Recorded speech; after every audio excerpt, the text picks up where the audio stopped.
इस दुनिया के इस क्षेत्र में कहीं यह सांप 90 फीट ऊंचे पेड़ से कूदने वाला है। आत्महत्या की वजह से नहीं, बल्कि इसलिए क्योंकि यह उड़ सकता है। यह साक्ष्य है कि सांप भी जमीन के ट्रैफिक से थक जाते हैं। ओह, वैसे वह सांप तुम्हारी माँ है। ओह, वह जा रही है। बहुत अच्छा।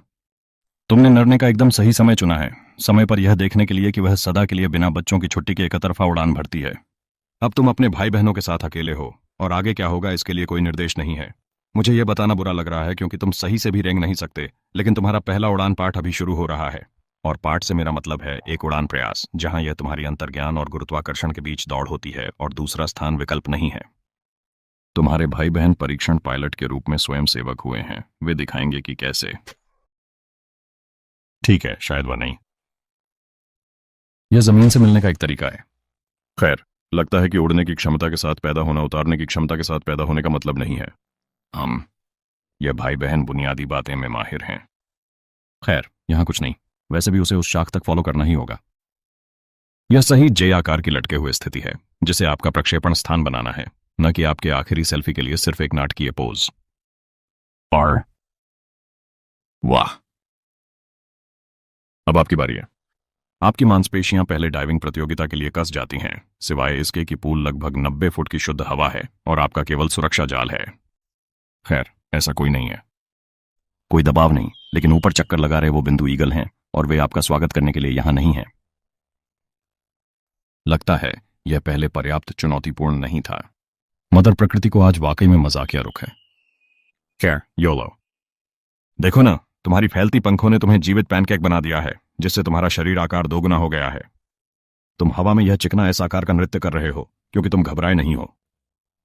ठीक है, शायद थोड़ा, लेकिन उफ, यह तो बहुत नजदीक था। जैसा मैं कह रहा था, जब हमें इतनी रूखे तरीके से बाधित किया गया, वो बाएं दाएं की हरकतें केवल अपनी जिम्मेदारियों से बचने के लिए नहीं हैं। आप मूल रूप से स्थिरता बनाए रखने और शिकारी तथा बाधाओं से बचने के लिए दिशा को सटीक रूप से बदलने के लिए हवा में तैर रहे हैं। भौतिकी कमाल की है। लक्ष्य के नजदीक पहुंचते ही शरीर स्वाभाविक रूप से धीमा हो जाता है। अच्छी बात है। इस लैंडिंग की प्रो चाल से अधिक सावधानी चाहिए। यहां शहमात का मतलब मौत है। बधाई हो, आप अभी तक नहीं मरे। लेकिन आइए लगभग 20 मिलियन वर्ष पीछे जाएं यह देखने के लिए कि हम यहां कैसे पहुंचे। आपके एक खरब पूर्वज आज के जैसे हवा में करतब नहीं दिखाते थे। उस समय जीवन सरल था। पेड़ों पर चढ़ना, खाना खाना, खाने वाले बनने से बचने की कोशिश करना। जब उन्हें पेड़ों के बीच स्थानांतरित होना होता था, उनके पास दो विकल्प थे: लंबा रास्ता लेना या गिरने के रोमांच का अनुभव करना और देखना कि क्या होता है। उस समय जमीन कोई दोस्ताना नहीं थी। निगरानी छिपकली लाखों वर्षों से एक ही आप जितना चाहें खा सकते हैं बुफे चला रही थी। किसी बिंदु पर आपके कुछ पूर्वजों ने अपने पतन के दौरान रचनात्मकता दिखाई। अधिकतर समय यह काम नहीं करता था, लेकिन कभी कभी उन्हें परिणाम मिलते थे। जो इस चाल को समझ गए, उन्हें भोजन नहीं बनने की थोड़ी बेहतर संभावना थी, और यही वह जगह थी जहां आपके जीन नोट्स लेने लगे। कई मिलियन सालों के प्रयास और त्रुटि से आपके पूर्वजों की पसलियां चौड़ी, छिलके लचीले हुए और शरीर ने मीठी एस लहराना सीखी। कहीं 10 से 5 मिलियन साल पहले ये विकासवादी सुखद दुर्घटनाएं पारिवारिक व्यवसाय बन गईं। जो अपनी पसलियां नहीं फैला सके, उनके परिवार की शाखा को काट दिया गया, जबकि जिन्होंने न मरने की कला में महारत हासिल कर ली, उन्होंने अपनी जीनों को अगली पीढ़ी में आगे बढ़ाते रहे। तो आप यहां हैं, लाखों वर्षों के विकास एक ही चिकना वायुगतिकीय पैकेज में संकुचित होकर। अब समय है कि आप उस आनुवंशिक विरासत की खोज करें जिसे आपके अनेक पूर्वज संघर्ष कर रहे थे।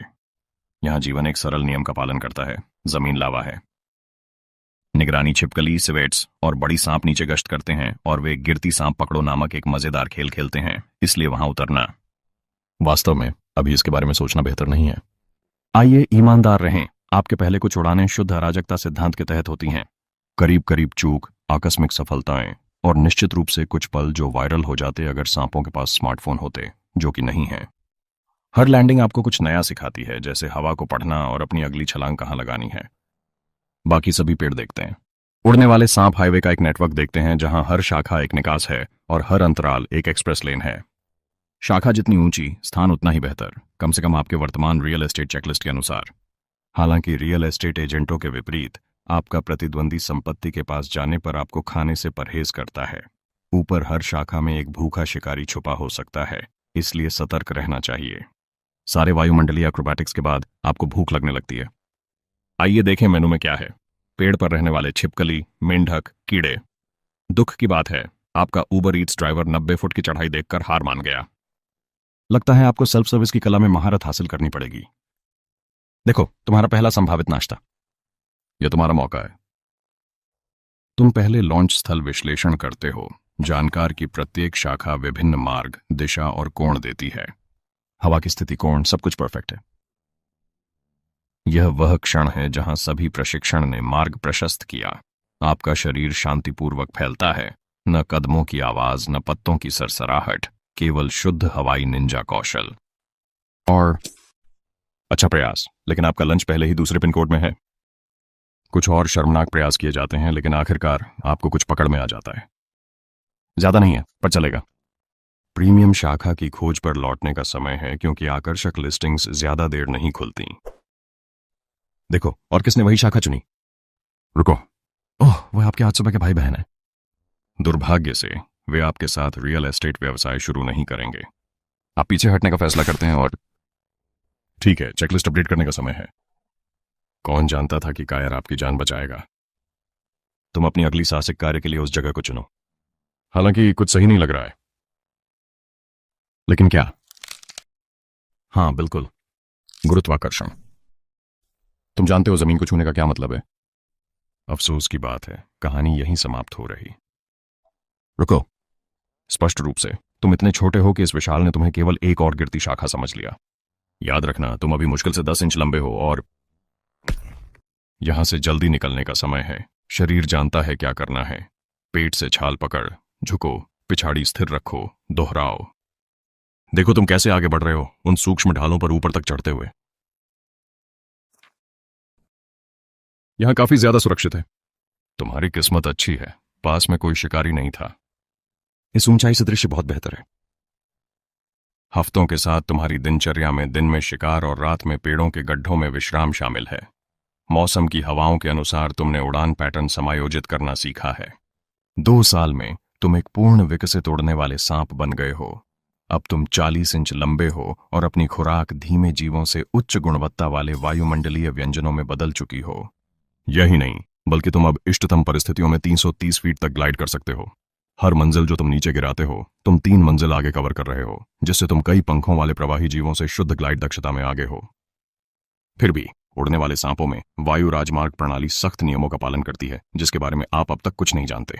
आपकी प्रजाति खास तौर पर क्षेत्रीय नहीं है, लेकिन आपने यह कड़वा अनुभव किया है कि बेहतर प्रक्षेपण स्थान सिर्फ सुविधा के लिए नहीं है। आपकी जिंदगी वाकई इस पर निर्भर करती है। यहां ऊपर पड़ोसी दोस्ताना नहीं है। अन्य उड़ने वाले सांप उसी बेहतरीन स्थान की चाह रखते हैं और वे साझा करने में इच्छुक नहीं है। शिकार के समय वायु भी व्यस्त हो जाती है। हर कोई अपने लिए शिकार करते समय किसी और के भोजन बनने से बचने की कोशिश कर रहा है। उड़ने वाले शिकारी अब भी आपको अपना नाश्ता बनाने की कोशिश कर रहे हैं, लेकिन आप इसके आदी हो गए हैं। और अब जब आप दिखने में उपयुक्त हैं, तो आपने प्रक्षेपण स्थान चुनने में अपनी मानक बढ़ा ली हैं। ऐसे ही सुबह का आरंभ ऐसा लगता है जैसे एक परफेक्ट शाखा पर कब्जा करना। वो एकदम परफेक्ट है। स्पष्ट कोण, मजबूत, अच्छी ऊंचाई। यह शिकार के लिए बिल्कुल उपयुक्त है, बिना पक्षी के नाश्ते बनने के। नाश्ता की बात करते हुए, तुम बस अपना स्थान बना रहे हो, इस उत्तम स्थान की सराहना कर रहे हो जो तुम्हें तुम्हारे शिकार के मैदानों पर एक उत्तम दृश्य बिंदु देता है। दुर्भाग्य से किसी और ने भी यही विचार किया था। चुनौती देने वाला तुम्हें प्रभावित करता है। बहुत प्यारा। माफ करना, लेकिन ऐसा नहीं हो सकता। उड़ने वाली सांप वास्तव में लड़ाई नहीं करते। न चबाना, न थप्पड़ मारना, यहां तक कि कड़ा शब्दों वाला पत्र भी नहीं। इसके बजाय यह एक निष्क्रिय आक्रामक प्रतिभा प्रतियोगिता है। कभी कभी सिर्फ इतना बड़ा दिखना पर्याप्त होता है कि दूसरा लड़का पीछे हट जाए, लेकिन यह हमेशा काम नहीं करता। अब यह धैर्य की परीक्षा या परीक्षण है कि किसके पास धैर्य नहीं है। तुम्हारा प्रतिद्वंद्वी बिना सोच शाखा से कूदकर तुम उसका पीछा करते हो। हवा में तुम्हारी गति संतुलित ग्लाइड से मेल खाती है, जिससे तुम उड़ने के कौशल का प्रदर्शन करते हो। अगर आप सोच रहे हैं कि उड़ने वाले सांप वास्तव में ऐसा करते हैं, तो ऐसा नहीं होता, लेकिन इसने आपको अच्छा दिखाया। दोनों लक्ष्य तक पहुंचते ही समस्या उत्पन्न होती है। 2 सांप, एक शाखा। प्रतिद्वंद्वी 1 सेकंड के लिए हिचकिचाता है और बस इतना ही होने में ही काफी है। आप उसकी हिचकिचाहट से फायदा उठाकर पहले गिरते हैं, जिससे प्रतिद्वंदी के पास पकड़ने के लिए कुछ नहीं बचता। उसका शरीर हवा में मुड़ता है, किसी दूसरी शाखा की तलाश में जो अस्तित्व में नहीं है। जमीन पर गिरने के अलावा कोई विकल्प नहीं। आप दोनों जानते हैं इसका क्या मतलब है। आपकी नई शाखा पहरावदार टावर बन गई। घंटे बीत जाते हैं जबकि आप बिल्कुल गतिहीन रहते हैं। आपका शरीर छाल के साथ तना हुआ होता है। सबसे तेज नजर वाले शिकारी भी आपको चुप रहने के दौरान नहीं पकड़ पाते। लगातार शाखा की तरह भेष बदलने के बाद आपका शरीर उस उत्तम क्षण के लिए तैयार होता है जब आप हमला करेंगे। लेकिन कभी कभी रात के खाने के अपने अन्य प्लान होते हैं। इस हवाई जीवन शैली के 3 साल और आपने हर चाल में महारत हासिल कर ली है, या आपने ऐसा सोचा था? अब तक जीवित रहने का एक लाभ है। प्रजनन मौसम आ गया है और ये ग्लाइडिंग कौशल काम में आने वाले हैं। इसी बारे में कहते हुए वह वहीं है। एक मादा स्वर्गीय उड़न सर्प सहजता से एक शाखा पर लिपटी हुई, जैसे वह स्नेक वोग के लिए पोज दे रही हो। लेकिन इतनी जल्दी नहीं। आपके कुछ प्रतियोगी हैं। उड़ने वाली सांप के जीवन की तरह हिंसा कोई विकल्प नहीं है। बर्बर लड़ाइयों में शामिल होने के बजाय आप मादा को प्रभावित करने के लिए फुर्ती के प्रदर्शन के माध्यम से प्रतिस्पर्धा करेंगे। लक्ष्य यह है कि प्रतिस्पर्धियों को मादा के मौन निर्णय के तहत निरुत्साहित किया जाए, जो शायद पूरे प्रदर्शन के दौरान भी नहीं ठहरेगी। एक एक करके नर अपनी बेहतरीन हवाई कौशल दिखाते हैं। अब आपकी बारी है। अपनी पसलियां फैलाकर आप खुद